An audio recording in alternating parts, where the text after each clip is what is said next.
लोकांमध्ये गेल्यानंतर ते प्रेम मिळत होतं, अशी ही दोन्ही माणसं.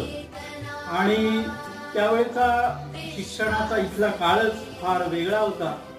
झपाटलेल्या अवस्थेमध्ये ही माणसं काम करायची. शिक्षेचा उल्लेख होतोय, पण मला मिळालेली गावकर सरांकडची शिकवण हीच होती की मुलांशी छडीने बोलायचं नाही, डोळ्यांनी बोलायचं. आणि तो आदर्श मी आजपर्यंत पाळलाय.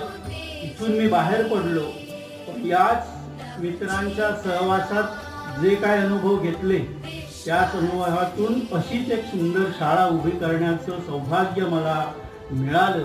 आणि त्याचं मूळ या शाळेमध्ये आहे. आज शाळा विद्यार्थ्यांसाठी थोडीशी कष्टी होते, पण त्याच्यावरचे पर्याय इथले माजी विद्यार्थी निश्चितपणे शोधतात.